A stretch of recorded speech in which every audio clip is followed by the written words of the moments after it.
Hello everyone and welcome back to the Giants podcast, the 10th instalment of the podcast already. Oh, I didn't know that anniversary. Yeah. Congratulations, guys. Well 2.5 months. Well, no, it's the 10th for us, isn't it, Tim? Not so much. To be fair, mate, your coming 10th, on to that. My 9th, Oh, yeah. Cameron's 8th. No. You did leave one halfway through though. No, yeah. So Alright, fair enough. You're 9 I was and a half. there. No, I was there to start it though. That's all you need to do. It's like when I played a game. I only played like half a game at most. Yeah. Not like Robbo having to play 80 minutes every week. So. Yeah. let me In the middle. let me finish the intro. Sorry, carry on. I'm your host, Cameron Deacon. I'm back from holiday to save Earl from his gruelling hosting duties. To be fair, he's done quite a good job Thank from you, the sounds of BBC things. Welsh End. Despite the insults hurled at me in the 2 weeks ago. Wasn't well it? deserved. Didn't it? Yeah, Even you I'm here a week after we forgot about you, so Yeah. there you go. That's all But I I've know. come back from a sunny Budapest to what can only be described as grey Huddersfield to do this again. And joining me today is, as you've probably already heard, continuing his 100% attendance record, a bit of a half, is Huddersfield Hall of Famer Earl Crabtree. Thank you, pleasure. And joined again, it's not quite 100% attendance, it's matchday announcer Tim Burton. Thank you, it's a pleasure to have me as always. And our guest today is an ex-Wigan, Castleford, Salford, most importantly Giants player, over his 13-year playing career, making over 14 playing career. that one's important. Making over 360 appearances for club and country. 221, is that right? Of those for Giants. I don't know really. Since retiring 4 years ago. He's not strayed too far away from the club and is working now with Willie Poaching and Simon Wolford as assistant coach. It is Luke Robinson. Yeah, nice to be here, boys. Thanks for having Welcome, thanks for Robbo. joining us. Thank you very much. Despite the abuse I'm getting hurled at me, and last week I heard at the very beginning you were talking to Tim about his size, and I wanted to bring up something I mentioned to Tim before about a Q&A that Jermaine McGilvery did for Rugby. Oh, I don't know. What's this one? He said, I got it here, there was a question. Me and Jerry have always had a little bit of there's always been a bit of needle between us in the press. I used to get him a lot when I had it. Basically, me and Earl actually, didn't we? Had the article. Yeah, with the long and short of it or something like that. And I used to pick at Jez a lot, so now that he's become a little bit more prominent in the media, he's sort of starting to get a little bit, go back at me a little bit. Well, I think you should listen to this and then your comments. Right. The question that was put to him was, it's only 11 days ago, mind. It was, would you rather fight 1 Akuma Tai-sized Luke Robinson or 10 Luke Robinson-sized Akuma Tais? And his response was, Akuma Tai is probably the hardest man I've ever met in my life, so I'd rather fight 1 big-sized Luke Robinson. He's soft. Well, to be fair, we've had a bit of banter this last couple of months as well, because Jerry's been telling everyone, he's kind of a bit very cocksure of himself, telling everyone how strong he is. I was going to wrestle everyone to death. I took the first wrestle session that he's been part of since he's come back from his injury, and he had to leave halfway through because he split his eye. Literally in the first session back, so all the boys have been listening to how he's going to trounce me and everyone else and all. I'm like, I'm a coach, I don't even wrestle anymore. But he literally walked off, and you know what? If everyone knows Jez, he was sulking. Very, very bad. Shouting, is it going to scar? This is going to scar me. And all, should I go to hospital? No Robbo had attacks on this. I don't even know if he went to hospital by himself because he wanted to make sure that the scar was healed. It's about that. It's about the size of my little fingernail. Honestly, mate, he's so small. I don't even think he needs stitching on. No, he didn't. I've seen him this morning. I've seen him, right? Go on then. He came in with those butterfly stitches on. Yeah. And 3 people at least must have just gone, that looks bad, Jess. Have you had some stitches of that? Because no, it's been glued. like a child. It's been glued. You can tell he's a winger. Wow. You can just tell he's a winger. A muscly touch judge. So were you responsible for it? No, it would have been worse, mate, if I'd have gone. Who was it? Sorry, it might have been Suya. Oh, right. It might be Suya Matage. He run the ball and there was a little bit of contact stuff. He got a little bit ahead of himself. Like I said, forgot he was a muscly touch judge and tried tackling someone, which he's not very, they're not very good at wingers. So yeah, he's come off second best. It's interesting. That's the second time I think I've heard the mention of those wrestling sessions. Are they pretty aggressive then? Because they're the ones that you're leaving cuts and bruises and embarrassed. Yeah, really. Very aggressive. Do you know what? These different ones. There's ones where we look at it from a technical side of the game, and you're looking at grabbing levers, grabbing elbows and knees, and pinning the wrists, and doing loads of little sort of tricks, how to slow the game down or speed the game up if you've got the ball in your hands. But then there's other sessions where it is literally about putting yourself in an uncomfortable position, uncomfortable places where it sort of tests your mind as much as it does anything else. Did they ever jump off the ropes with a step ladder? Start smashing them in the head? No, unfortunately not. No, What do you think goes on at training? WWF. You don't need to. This is real. This is actually all-out aggression, and it's winning the battle, isn't it? It's like we call it a mincer as well, which is a polite way of putting it, where it's basically a competition between the attackers and the defenders to see who wins, and you want to come out on top. So it'll be 2v1, for instance, 2 defenders against 1 attacker. They're ripping in, and you've got to dominate each other, and it's whoever comes out on top, and it's defensive. Does everybody else watch while it's happening? Yeah, enjoy, because we play King of the Ring sometimes as well, so whoever's in there, you've got to go against every other member who's in your little group. King of the Ring, obviously, see who comes out on top, and it is your ego's at stake as much as anything else. It isn't like WWE, Tim. Apart from, really freaks me out when like people like Grixie will wear skin bottoms but no shorts. It really, really freaks me out. As a coach, I banned it from the 90s because I was just fed up of looking at people's crotches, you know what I mean? Darnell does it a little bit, yeah. That's probably as close to the WWE as it gets, really. Yeah. And that smell of sweat as well, I'll never forget that. I'm so glad I'm out of it. But another one talking about skins is Stuart Fielden, who was an absolute freak of a bloke, strong as anything, and he would literally wear full tights going into this. And he trotted, wasn't he? Yeah. He was an animal. To be fair, what they did with Stu as well, what they did when he went on the coaching staff, because he's really technical, isn't he? He's on the spectrum, is Stu. There's a lot of stuff he can't do. He can't tie his own shoelaces. But Stu actually looked like he would be serious. I thought you were. But probably not far off. But then when it comes to wrestling, he really technically understands it. Yeah. His job was when injured players were coming back from being injured, just coming out of rehab, it was his job to go through a slight wrestling session with them to get the confidence up.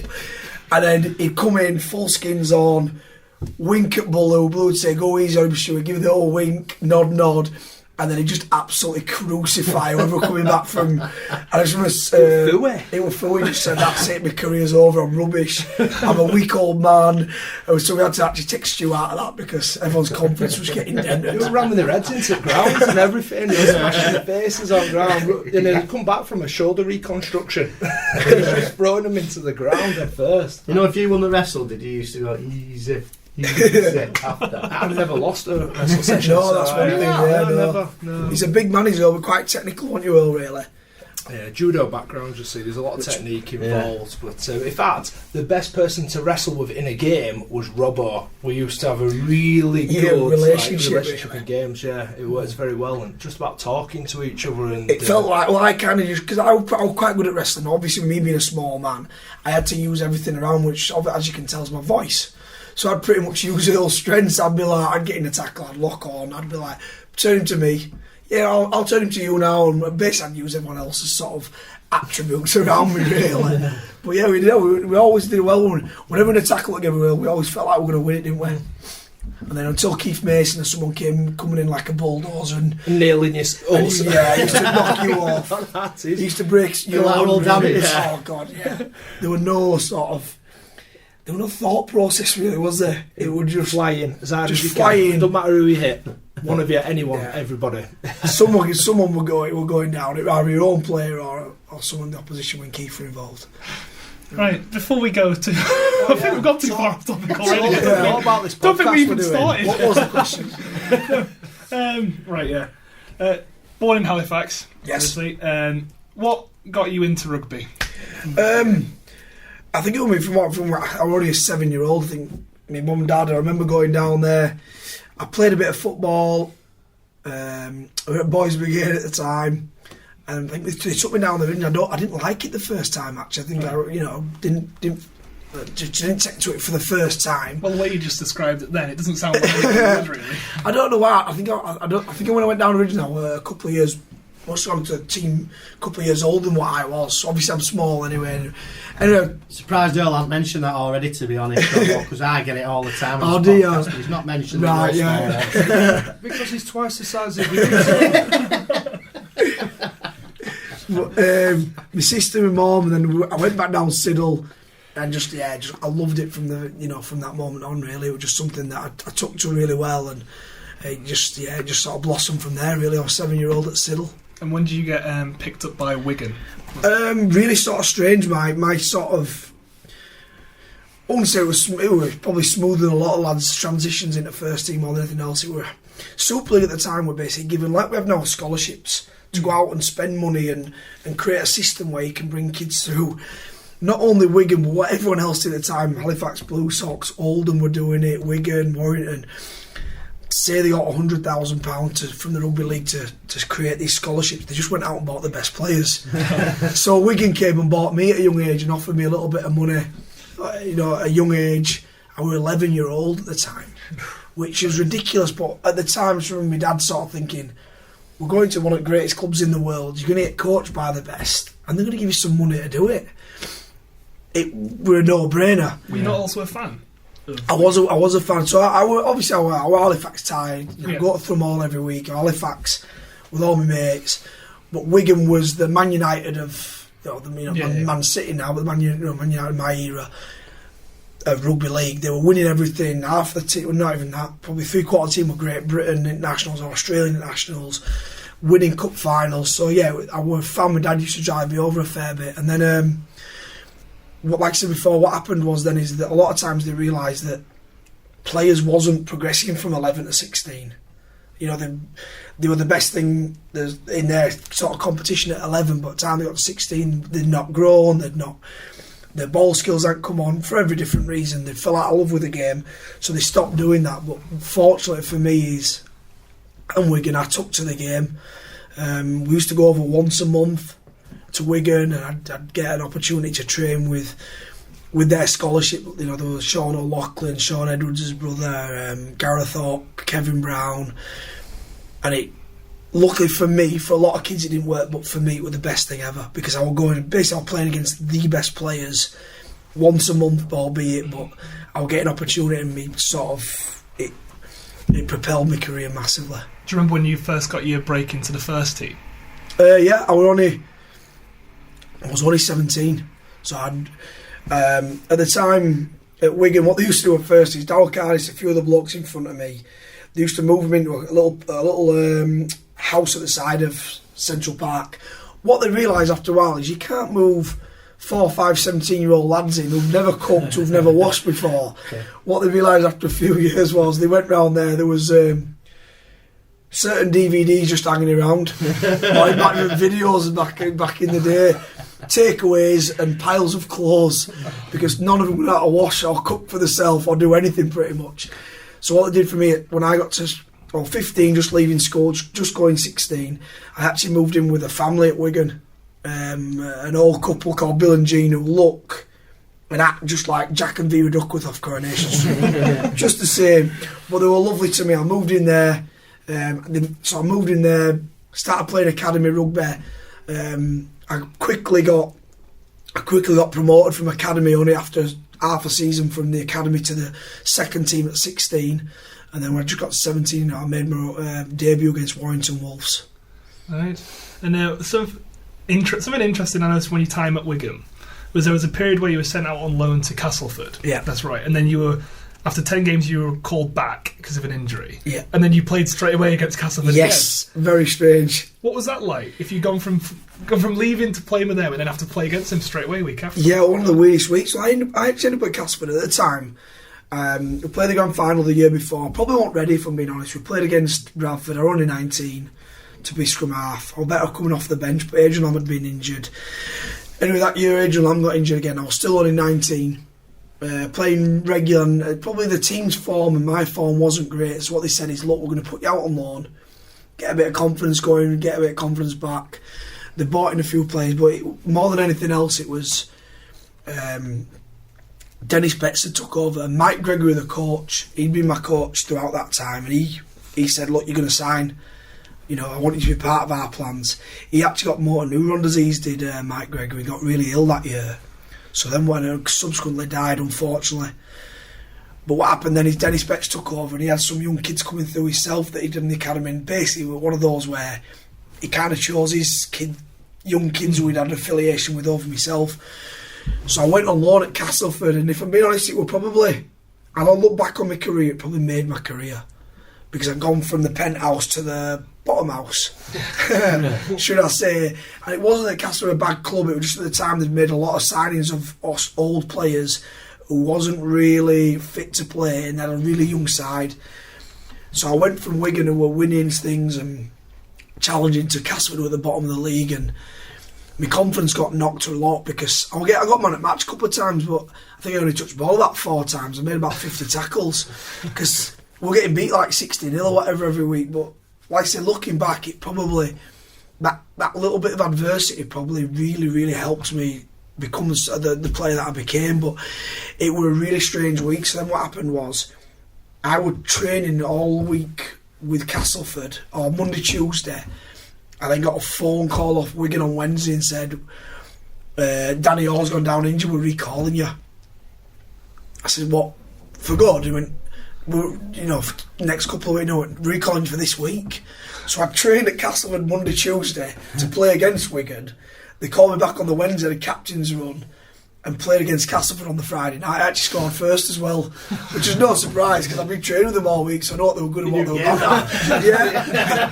But yeah, that was a really, really sort of strange situation. Do you think you can make, because I've always thought that part of how you play rugby depends on how your team spirit as a team. Yeah. Can you really get that when you're out on loan for 10 games? And no, you know what, they were really welcoming to Castleford at the time. The lads that were there, they were great lads. There were too many young lads involved at that time, and they were obviously in a relegation battle, so it was a really hard place to go into, and especially when I'm only 19 myself and I control the team.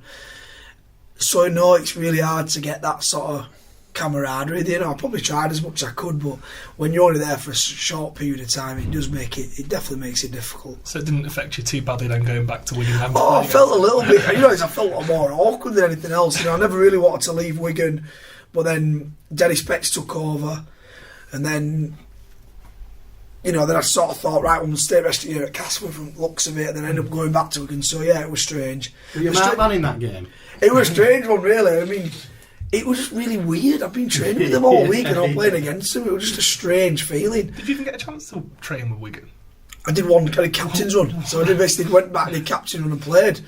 A really strange role because Dennis Betts was the one that put me out on loan and said he didn't want me. And then when Kev Brown signed for Widnes from Huddersfield, he actually rang me up and tried signing me, did Dennis.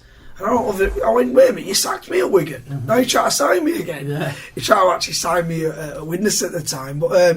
But yeah, it was a funny situation. I actually went back to Wigan and we got to the semi-final. We nearly got to grand final that year again. And we lost to Leeds. I think that was the start of Leeds' dynasty, really. Yeah. Surprising to hear about Dennis Betts doing that. I mean, after what he did to him in Russia. I probably not allowed to tell what went on anyway. I went to Russia. I won't say, but we had a very good time in Russia, didn't we? Yeah, we were in Moscow. We beat them 98-4 or something. And like you know that. why they were 4? Because I went for an interception at the last minute and missed it, and they scored. So they scored 4 points. All lads were looking at me like, "What are you doing?" I'm like, "We're 94-0 up." You know what I mean? Come on, there's some champagne. Of course, I'm going for an interception. And Dennis Betts were walking around with a bottle of vodka, I remember that, and he was just literally, right, he was assistant coach that year, did absolutely nothing but get basically hammered. He had a great time, but he was good value on it, but he walked around with a bottle of vodka pouring it out for the lads as we'd just absolutely smashed him, but we weren't allowed to leave the hotel. They said basically we weren't allowed to go out of the Olympic Stadium. When was this? This is in Russia. We played for England together in Russia. When? I think that will have been, so I left Wigan, so that will have been the end of 2004. Right, okay. The end of 2004. Where we all go out, especially look, you go out there by yourself, you lads, you're going to get mugged. Yeah. You know, don't go out there by yourself. Which is a weird thing to say to a lot of big rugby lads, isn't it? Yeah. It's also said the police will pull you over. Yeah, and so then the you show police your will ID, get you. and then what you'll have to do is then give them money. I'm like, sorry, what? So no, they encourage you to bribe them. That's how it worked. I was like, yeah, we're probably not going to go out, actually. We'll just stay in. We found him very drunk. It's a bit cold anyway, isn't it? Yeah. So anyway, we went from there to Saint-Tropez, which we had another great time Yeah, there we as did. well. We had So, a couple of good stories about that as well. Went on train, David Ginola. Yes. Ginola. He gave us he presented the shirts and went out around Saint-Tropez. We ended up getting steaming. We couldn't, it wasn't like being Halifax, A1 Ziggy's, where you literally ring him up and there's a curry. And I know, to be fair, I know Ziggy's he's a good bloke. You literally ring his taxi firm up. There's a taxi and a curry within about 30 seconds. There were no taxis while they saw. We had a couple of good stories, didn't we? I got Ziggy's back from Elbow the other week. Did you? A piece. Oh yeah. Interesting fact. Always, mate. That's your contribution. So so there were no taxis. So that night we got a little bit. You could tell the story if you want before that. Oh wow, we got in this thing. But me, Wayne Godwin, and Lee Greenwood ended up getting left by everyone, and we're in the middle of these woods, and basically we're trying to wave people down. And all of a sudden, a bread guy, stopped, pulled over, said, "Oh, he's broken." Sort of English. When we drop us off, yeah, well. What we didn't realise is, so I'm sitting back at Baker's van and he's dropping bread off. Wayne Godwin were delivering bread. What he'd obviously said to us is, "You come and help me do my rounds and I'll drop you off." So we actually delivered bread all morning. I got back about 8 o'clock that next morning after doing the rounds of Saint-Tropez. We traded that day. No, luckily we had the day off that next day. There's a few of us. I was with a few of the boys. Lee Greenwood was Benny Westwood. I can't remember. There's a few more as well. Rob Parker. Yeah, we all got a lift home in a dustbin dustbin wagon. I'm not sure where the driver was, but let's leave it. Good times, though. Good times. Very good. Good times. Nobody got hurt. No. And speaking of playing for England, what was that like for you? How big was it getting into the England squad for you? Oh, look, it's probably when I look back on my career, it's the biggest achievement of my career. I had some really good times at Wigan, and I'm very fortunate to play in the grand final and Challenge Cup finally with Huddersfield and do things like that. But representing your countries, every player's got different dreams and aspirations when they're a kid, but mine was always, when I scored that try on the park with my mates, I was always pretending that I was playing for England. I always pretended we were scoring against the Australians or New Zealand. So to actually go and end out the Southern Hemisphere, when I went down with Earl and went down in 2010, was probably the biggest achievement of my career, definitely. And I was going to say, you mentioned Giants there. When you joined Giants in 2007, would you say that period then with the Giants was the best that you were playing in your career? Yes, yeah, it definitely was. Look, when I probably did my apprenticeship a little bit at Wigan, and I'm very thankful that Salford gave me an opportunity, but the sort of glory days, but the happy sort of times of my club career were probably when Nathan Brown took over, and that was in 2009. So I had 1 year where we were a little bit tricky when I first came into the side. John Sharp got sacked that year, didn't he? There was a lot of pressure on me. I was only young still, and Brad Drew being the half that had left Huddersfield, and I'd sort of come in to fill that void. And I don't think the fans wanted shut of him. I don't think the players wanted shut of him, really. There was only one bloke that wanted shut of him. So a lot of pressure on me that year, and we didn't perform too well. But Nathan Brown came in. I think he not only rejuvenated my career, but the sort of club really as well. And 9, 10, 11, I look at them 3 years in particular and say they were probably my sort of, everyone has sort of a 3-year period, I think, in their careers where they play the best rugby, and they were definitely mine. Would you agree with that, Earl? 3 years? Yeah, I think the fortunate thing for me is I played with Robbo throughout those sort of like glory years for us, and I'm very fortunate that I went on tour at the same time as Robbo. Pretty much was the star man of the series. He absolutely killed it when we went down there. We had such a laugh with each other, and we were surrounded by some great great people, genuinely great people. And there's all most of my memories involve Robbo, like all my good memories, whether the daft ones or really serious ones or whatever it would be. And we've been so through so much together, and it's like you talk about the coaches and things. And I remember this particular coach talking about who I should base my game on, and it was Willie Mason saying that, watch Willie Mason, this is how you should play the game. The thing is, I'm not Willie Mason, I'm Earl Crabtree, and I've got my own uniqueness, and the way I play is totally different to anybody else. Now, Robbo, you got compared or got told to look at somebody. Can you remember who it was? Wasn't it American? Oh, yes, it was. Tom Brady. Tom Brady. So that makes loads of sense. I wish I had his daughter, Lauren listening, so I wish I had his wife. It's Giselle, innit? That's her name. It's that supermodel, innit? I wish I...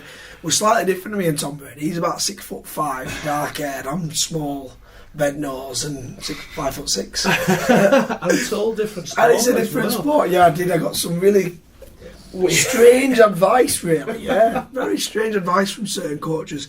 And look, if we went down the coaching world, we'd be here all day, wouldn't we? Yeah. I've had some very... And now you're one of them, mate. I know, now I'm one of them. Turned into one. Turned to the dark side. That...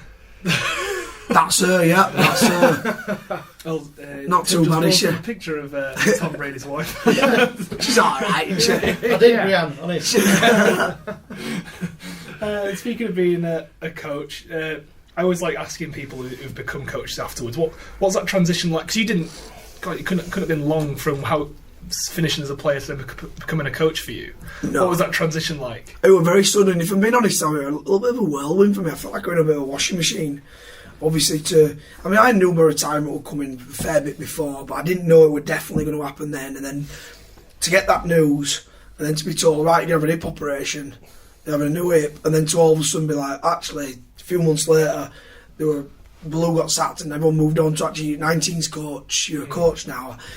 Yeah, it was a bit of a whirlwind, if I'm being honest. Very much a whirlwind, and I felt like I was going to have a full year of getting my hip right and actually figuring out what type of coach I'm going to become. It's something that I'd thought about previous, and I had aspirations to do anyway, but just to be hit all of a sudden, it sort of knocked me for six a little bit as I sort of look back on my time then. The big thing for me is what Laura always says, is the big thing that happened though that probably rocked me more than anything else was I got kicked out of players' WhatsApp group. And it really, really, really broke my heart, because I've always, wherever I've been, wherever club I've been, I've always felt like I've been a really good team player and someone that has a laugh and a giggle and a joke, and no meaning around the just teasing people and being a pest, really, a little pest. And to all of a sudden, my crews walked down front of the bus and went, Robbo, and all lads have told me because he was the last one in the group, so he's the admin. I've been told I've got to kick you out. Will you please take yourself out, because I don't want to kick you out. I went, do not take me out of that group. You're not taking me out. I obviously knew that I had to take myself out a little bit, but yeah, that was probably the hardest bit. That's a fascinating piece of they kicked out the WhatsApp group, the hardest bit of being a coach. Yeah, well, do you know, it was a strange one, because we were like, probably not even that long afterwards then, probably about maybe 5 months afterwards, when I actually started doing a bit of the coaching properly, that I know Bruffy and Grixie following me up the stairs. Now, for anyone who doesn't know, Grixie played with me since the age of 10 down at Siddle. We grew up pretty much joining, I wouldn't call them villages, I'd probably say more estates. But we grew up playing together outside of rugby. We were together all the time at Siddle, and I've known him all that time. I remember him walking up the stairs chatting to Buffy, and he turned around and saw me behind and went, shh, and stopped talking. Oh, no way. No way. Are you kidding me? And he was like, oh, no, I didn't mean that. I thought, well, that was as soon as I knew that I was on the other side then. I know we're on the other side of the fence. But, like, this year, from what I'm saying, it's the first time you've been involved in actually first team coaching. No, do you know what? If I'm being honest, this is what people don't realise about what's gone on previous with probably Chris Thorman and me is, so I was in charge of defence last year. Right, okay. Bumper did a lot of a little bit of the actual ruck stuff, but I pretty much did D for the first team. That's why it's a very challenging job, should we say, because you've got two hats on. You've got your 19s hat, and you try to give your all to them, that you're also trying to give your all to the first team, and you're kind of torn a little bit. This is the first year, though, I've actually been able to put 100% in. But speaking of those 19s, you helped lead them to a semi-final, Grand Slam semi-final, first time in the club's history, if I'm right. Yeah, it is. Yeah, you know, you were very proud moment, really. You know, probably my first year, I was still finding myself as a coach and figuring out, you know, how to do things. Everyone makes mistakes.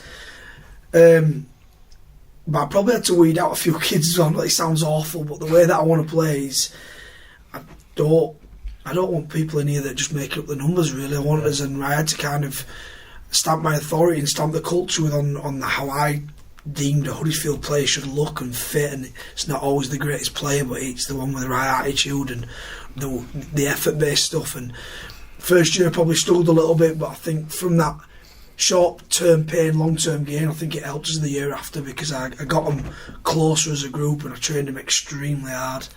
And I think we got pretty much all I could out of them last year.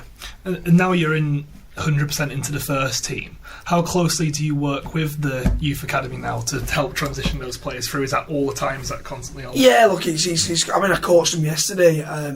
Scott Griggs was in Toronto, and Andy Kelly's obviously going through a little bit of family bereavement at the moment, so I went down and coached him yesterday. So I'm always in and around. I'm probably a bit more of I'm not hands-on, as in, look, it's an extremely difficult job when we get in it. I get in at 6:30 in the morning, and if they're not coming in till 5, it's a long day to be doing. You know, sometimes there are long days 6:30 till say 6:30, 7.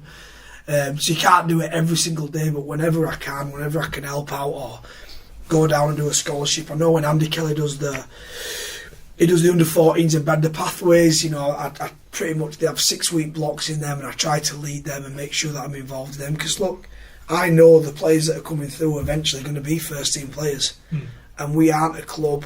I know this probably pains me to say it and people to me, but we don't just go out and we don't buy the Blake Austins, and we don't get them players at this moment in time. Well, there was that thing that went out the other day about how many first team players have come through as, you know, born in Huddersfield and come through, and I think it's a great testament to the club. We're doing an amazing job at the moment. Probably although the academy stats don't stack up compared to Wigan's, as in how many how many grand finals they've won, or how many grand finals Leeds have won in the academy. We are probably out producing as much as anybody else at the moment, so it shows we are actually producing them.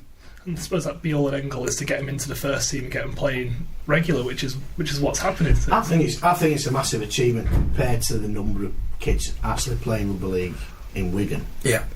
St Helens, Castleford, places like that, compared to the amount of kids that we've got playing rugby league there in this area. It ain't just that. If I'm being honest, Wigan have got, and Leeds, I mean, I coach Siddle under 9s, and I help out with my middle kid now, Siddle under 7s. God knows what I'm doing, young stars playing as well. Splitting myself all over, but Leeds pump a lot of money into Siddle, and they'll do a lot of work with them, and they actually have loads of blokes down there all the time. So do Wigan. Like, you know, there's a lot of kids in the under 14s that say they're in bed the path that Anish did. Even the ones that are on our outskirts, we don't always manage to get them. The ones that we want, or the ones that we identify, we actually sort of, a lot of times we do our best and we try to do as much as we can, but a lot of times the sort of bright lights at Wigan and Leeds, that sort of the connotations of what it means going to them clubs compared to Huddersfield still around today. The Australians don't believe it, they can't get over it. They're a bit like, surely kids just sign where it might be an even keel over in, you know, West Tigers compared to South or whatever I said, but over in this country it's still there. You know, that sort of, you know, the sort of how everyone views Wigan and Leeds and the big clubs compared to how they view Huddersfield, and it's probably still the parents that drive that a lot. So a lot of times we're picking the ones that are late bloomers, or, you know, late and developers basically. Can you? I was going to say actually on that is how early or late can you tell if somebody's going to be, you know, you're like, this is potential material here to be a great player? Oh, look, I think it varies. It varies massively. You know, it's sometimes you look at I can look at a lot of kids and probably tell you which batch have got potentially what it's going to take to be a rugby player from the personalities, but I still don't know for definite. I know which ones, not always mean just the tough ones, but you can tell which ones really enjoy it and which ones don't like it, or which ones. Some kids you can spot at a really young age and go, he's got the potential to do something, but there's so many variables that dictate his, height, weight. Do you know what I mean? His genetics. Have you got a bad hip? Has his mum and dad got a bad knee? There's just loads of different stuff that can go with that. I think it's really hard to. With these players that we get as well, and I've noticed it because I've been spending a bit more time around it. All teams invite all these kids, all these ones that are recognised, the ones that look like they may have talent. They'll be invited to a session at each different club. So all these players will go to every single club. They'll go through a training session where sometimes I'm at as well to help out. Rob will be there, Andy Kelly, and off the back of that, we recognise who we would like out of those players. So then, off the back of that, we then approach them. I think they give a letter to who we'd like to go for. But while we're doing that, every other team's doing that as well for the same kids. It's a fight to who you get, and it's not up to us who they go to. It's up to them and the parents. So then they'll have interviews. They'll go to each club and speak to each club, and it's whoever they decide to go to. Now, all the best ones could go to a certain club if that's what they wanted to do, and then we're left with. Who do we go for next? And then we've got to try and get them. So every team's fighting for the same bunch of players. It's very difficult, and what you've got to do is put yourself across as a really good club, run really well, coach really well, and if you've got a good academy and a good first team, you're more likely, with good structures in place, to get these younger, more identified players. It's a battle. It's not as simple as what people think. It's not a huge pool. Every team's going for the same players. I were very much like that. I were like, why are we getting these players? Why are we getting? So now that I've delved into it a little bit more, the talent pool in this country is small. And I know that I hate saying that because I don't like Australians. I don't like New Zealand. I want to. If it's an English kid, I'd rather pick the English kid because I'm English and that's the way I am. But I do understand we need them over in it. But from what I can gather when you speak to people that have been over there compared to it, our talent pool is so small. And you pick, like Earl says, we identified, I think we had on our board, I think there might have been 40 kids. But we also know that if you walked into Leeds' changing rooms, on their deals, them same 40 kids, there might be a differential of 6, maybe. Everyone's after the same kids, basically. Yeah. So, you know what I mean? Everyone's after the same pool of kids. What age is this from?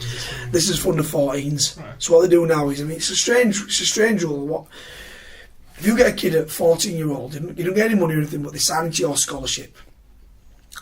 Once they're yours, then they're yours.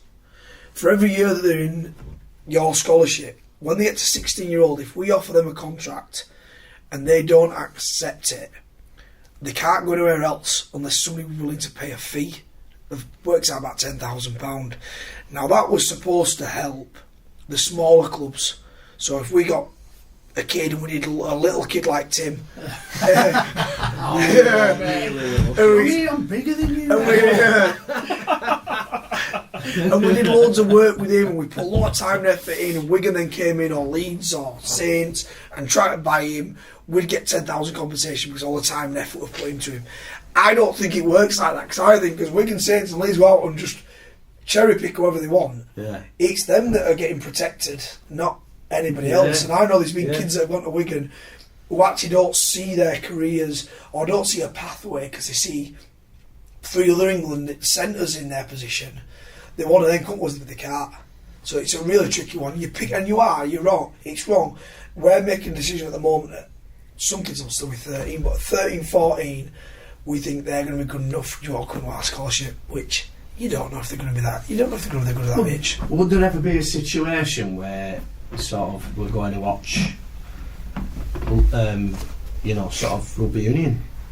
I think it'd be a really clever decision to do that. Is that not happening? Sure, that's an obvious. If our talent pool is so small, surely I know it's a completely different game, but the basics fundamentally the same at that age. What I would say about the kids growing up now, they're athletes. I've never seen as many bigger, more athletic kids before coming through our junior ranks as well. And you look at like the senior twins, and Dom as well, and they're like 6'5". Yeah, they're ones that size. There never was when I was younger. It were only me.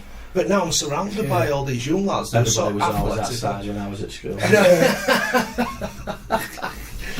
Well, we're not all cursed with that way, I suppose. But the players that are coming through are really athletic. They're bigger, they're stronger, they're fitter, faster. That's how I see it anyway. I don't think they're quite as skilled because they don't get that coaching from such a young age. I don't think there's the quality coaching what they need and the fundamental skill side of it, and that's something that needs to be invested in early doors. But I think you're right as well with the rugby union side. I mean, Huddersfield Lockwood Park, I mean, they've got 200 and odd kids down there. I mean, you came from a rugby union background, didn't you? I played at Huddersfield YMCA, so I was playing there, but I played rugby league at the same time, so I'm playing a bit of both. And I absolutely probably loved won't it. let us in though, would they? Robbo dressed up in a red back and a fake tash on. They do have something called talent transfer. So we've got a couple of swimmers on our scholarship. They've come from swimming, and they've looked and thought, like you said, they're quite athletic. They look like they're good size for rugby. We could get the skill into them, so there is that talent transfer. The only problem, I suppose, I don't think it's a bad idea whatsoever. But the problem is, you compete with rugby union. Yeah. So let's be honest. Do you want to go on? And this is not far fetched at all. But do you want to come for 6, 7, 8 grand a year, and you could be a full time player at that if you're a young kid, or do you want to go to rugby union and get 20? But I mean, in terms of where we are, I don't think it's a bad idea. Our nearest teams are sort of Sale. In terms of the Premiership, you've got Sale, and then it's probably Newcastle after that, because Leeds or Yorkshire, Carnegie as they are now, they're in the Championship, aren't they? So maybe look, it's probably a way that we could. Yeah, why not? It's interesting you mention that actually, because it's something that I've always thought, and it's where I come from. And I played rugby union for a long time, and it was rugby league in the northwest especially. Apart from Wigan, which was the only team I ever heard of, and you only hit, and I suppose this is an issue with rugby league in general, maybe at the moment, but it's very little mention of it over there. And the only mention we had from where I came from was, there's this one team that play over the hills from where you are, and we'll pick the best. And it was weird. It was like, well, only the best players from your team can go and play for this rugby league side, and it's like this really aggressive game, and for some reason it's got this really bad outlook on rugby league in these parts of the country for some reason. I don't know. Because not naughty kids like Robbo play. You just got told stories every single week of the fights and the that would break out in these things, and that was it. What's your point? Well, there was just nothing there. A whole catchment area of one team, and it was. That's it. Yeah, and that was it. I'll tell you some of the best kids that I've coached when I was coaching at a younger level. They weren't good as in coming from the background of rugby league or rugby union. They're the best footballers, which sounds really nuts. And there's a reason for it. It's because they were used to playing in a team sport. They was arrogant, a lot of them, cocky, hand-eye coordination. They could move. They were good off the feet. They just understood spatial awareness. And they were naturally better at rugby than the ones that have come from a rugby league or rugby union background. Perfect example of that is Jermaine McGilvery, isn't it? Exactly. Now his little lads signed at Man City as well, funny enough. So the skills are transferable, not from just rugby. Rugby union into rugby league. They transfer from different sports, athletically, physically, mentally. I think sometimes we forget, and we as a sport in general, we slag football off. It's an unbelievably good game, especially for young children growing up, because it teaches them so much. And I could guarantee you could drag a lot more players over from playing football at an amateur sort of age, these big athletic kids, into rugby league, because they absolutely love the contact as well. Yeah. And again, we're digressing slightly, but you mentioned before you didn't like Australians. So what's Simon Morford like as a head coach? Oh, look at that. It's not I dislike Australians. It's a tricky one, really. I'm very proud Englishman. I'm a very, very proud Englishman. What probably annoys me, but when I went over, probably from the times I was speaking about previous, 2010, I kind of felt like we didn't believe we could win. Really, really frustrated with the Australians have that sort of arrogance. They call it arrogance, was confidence that they're better than us, and it really, really wound me up when I came back from that tour, and I was like, wife, like I'm like some of them lads in that dressing room just didn't think they were going to win, and that's what really, really frustrated me. Yeah, it's been good working with Germ. Obviously, we've been going through a little bit of a roller coaster of late. Oh, yeah. You know, we've had a lot of injuries, really, not injuries, but a lot of, as we spoke before about, a lot of young kids making the debuts and playing our side. So it's been good.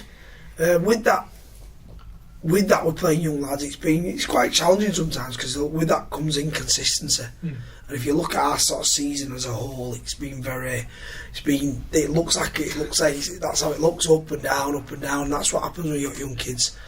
You know, fingers crossed, both him and me will see the fruits of it in the coming months and years. And how does your job differ from Simon's then?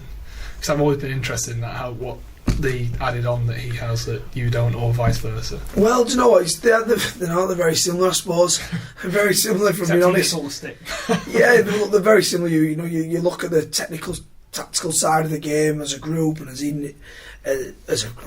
group, as a coaching staff, and how you want the way to play, and your structures that you put in place, your defensive structures. That's probably the difference is, for being a head coach, you've got to build that relationship with players, and you've got to have that little bit. Now, I went and did a forum.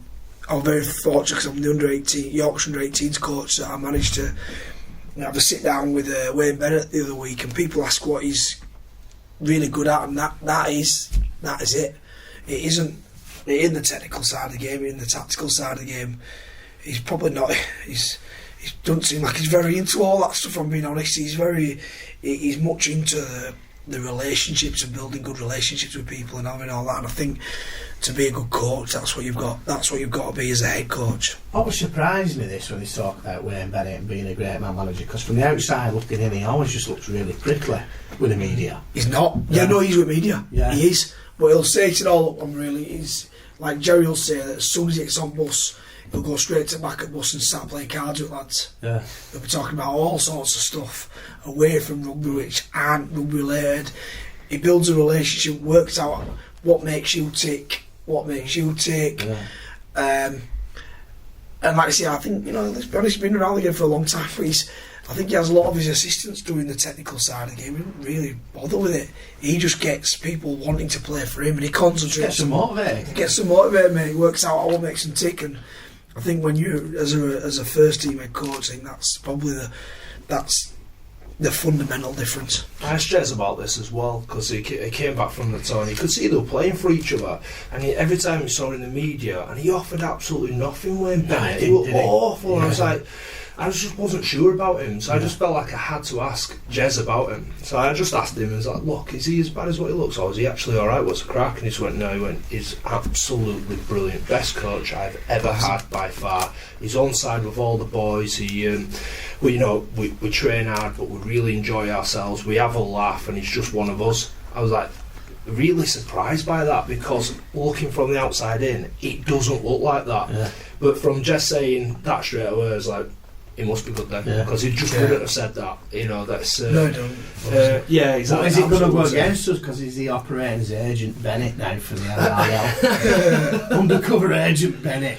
Well, it don't matter. We just send all ours over there, don't we? Make them into even better players, and then we'll just take over. So internationally, we're going to start doing a lot better, as we have done in previous years. Yeah. Now we need to bring through our youth, which is the key to our success as a sport over here, which I believe. And don't matter if we keep sending them over, as long as we keep bringing good youths through, then eventually we'll take over the world. That's the plan. And you mentioned there of coaching, building a good relationship with players. It seems to be something that you did very easily, being a player yourself, because I was saying this to Tim before, I don't think there's somebody who's come on here who hasn't mentioned you. Cruz especially. Good or bad? Only good stuff. Like, I remember Cruz mentioned you as well, and it's just this, you seem to have such a high rapport with the players. Is that just something naturally good? You probably been little and cocky and messing around. I always liked having a laugh, really, and I think it's something that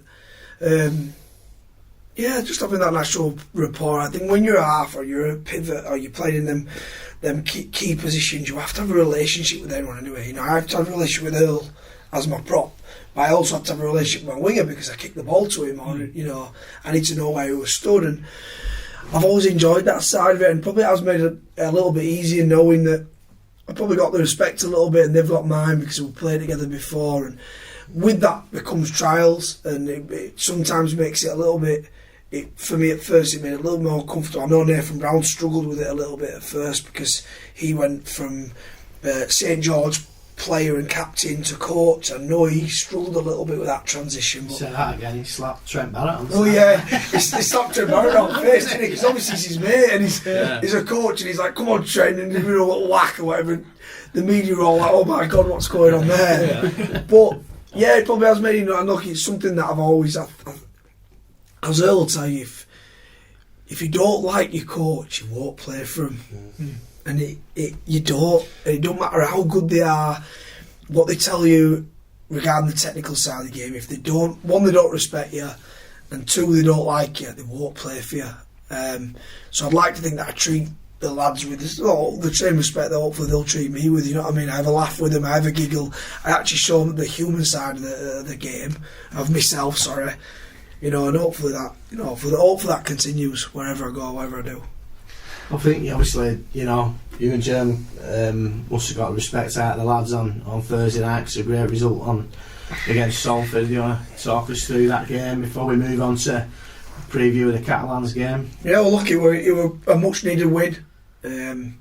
We still need more wins on the board. We still need, we still need to gain some confidence and get moving forward. But probably the big thing, I used to mention it before, how many young kids we had playing out there. I just thought it was amazing for Huddersfield and for us. And the big thing for me, I mean, I were on the field this week, trying to change stuff up a little bit. I thought it'd be better for the team if I actually go on and speak to the lads myself. And when I went on, I was quite shocked at how calm and relaxed he was when we went tries down, which hasn't been the case before, because a lot of them are young lads, inexperienced.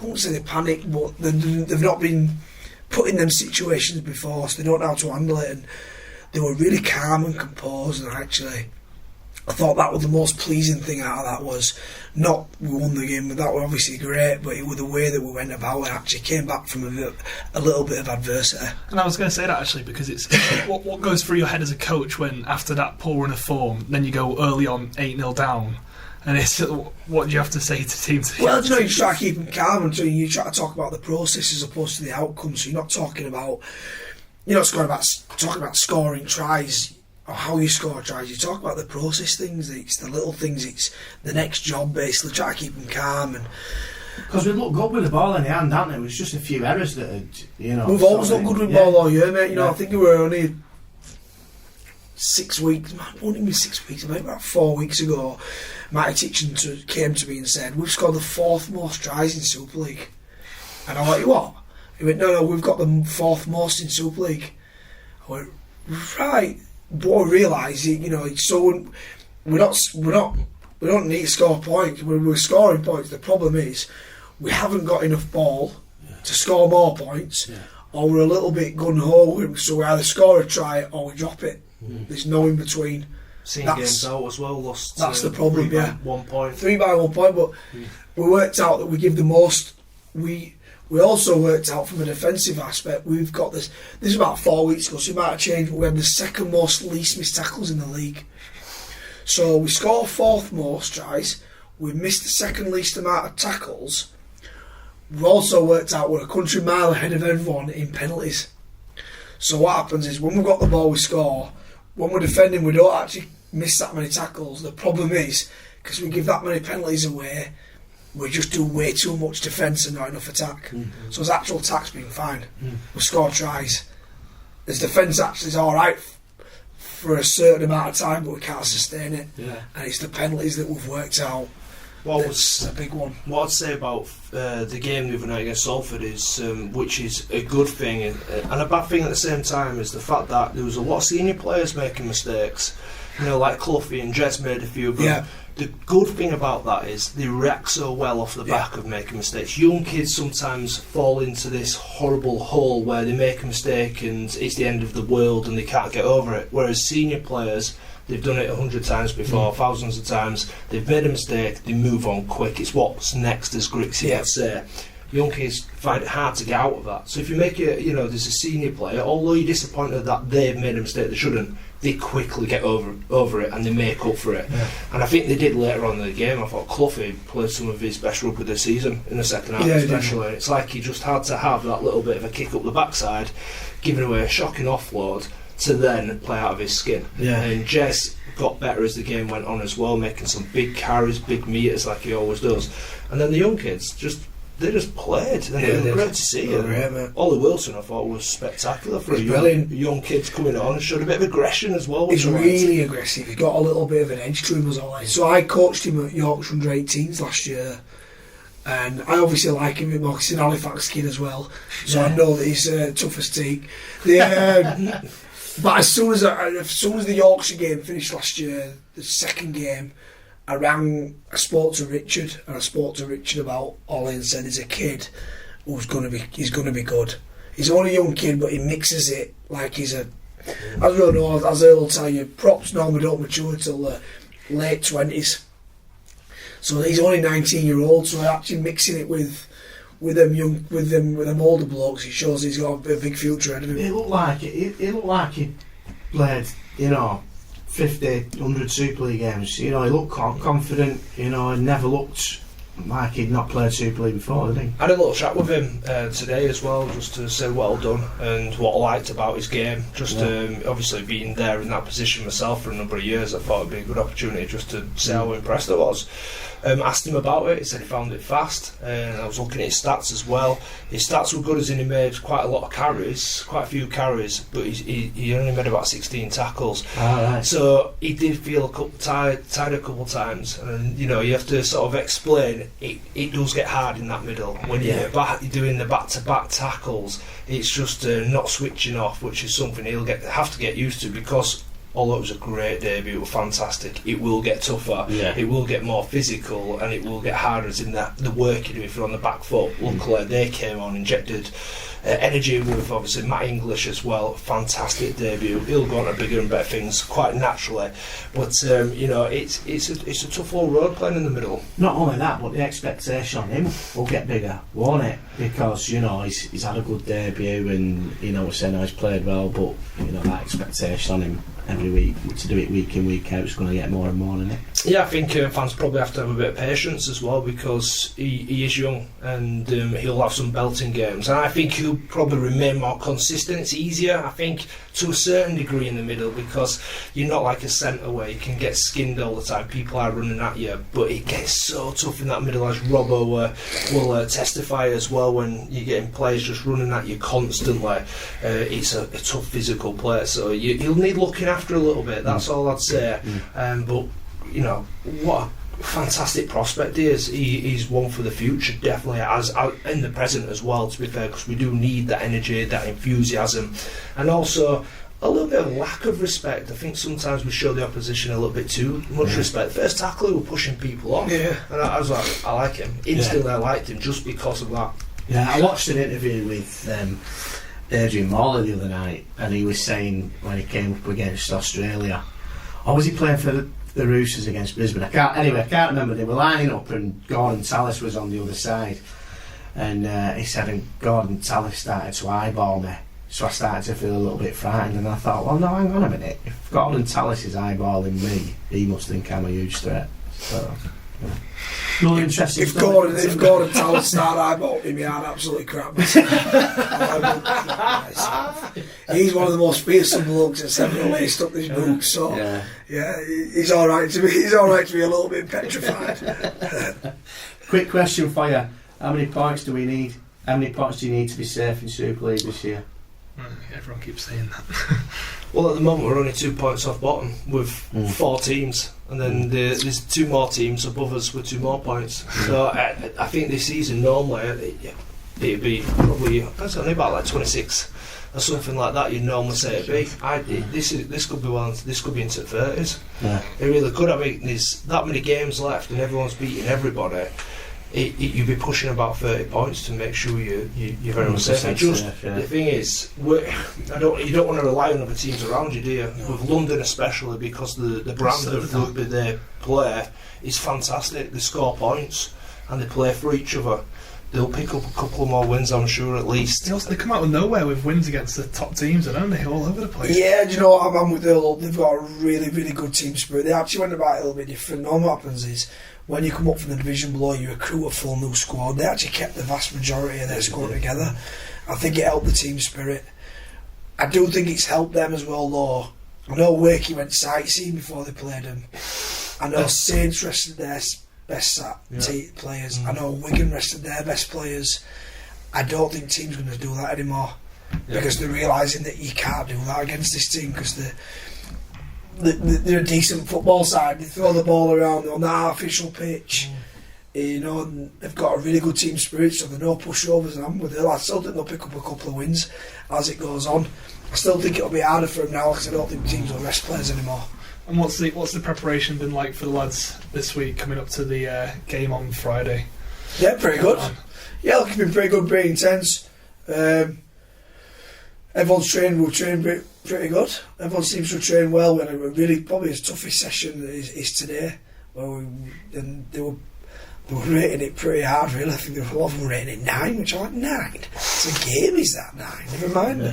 But they've probably shows the intensity that they've trained at. So yeah, I think it all bodes well for a decent game. And then playing against a side like Catalan Dragons, they like you mentioned Wakefield before, they battered them 44-10 at their place only a few days ago. As they're 5th in the table, how do you go about breaking them down? Look, they're a very physical side. They're big, physical. I think what's in their armoury, what makes them a good team, is also a hindrance to them as well. I think it's a double-edged sword with them. If they get on the front foot as a big pack and get you rolling, it's a bit of a washing machine that you're in. It's hard to control. If you can put them on the back foot with your kicking game and actually turn them around and make their forwards do a lot of work and actually probably move them around a little bit, take a little bit of juice out of them, then obviously it can bode well for us. Anyone else have anything about the game on Friday? I think Robbo summed it up perfectly. And on that, if nobody else has anything else to add, we've done an hour and 5 minutes, so pretty hefty amount of time. Thanks everybody for coming joining us again. Thank you, Luke, for coming up and being a guest. It's been very interesting, especially learning that the most disappointing thing was leaving a WhatsApp group. It'll stick with me, definitely. And thanks for everybody else for listening, and we'll be back again next week.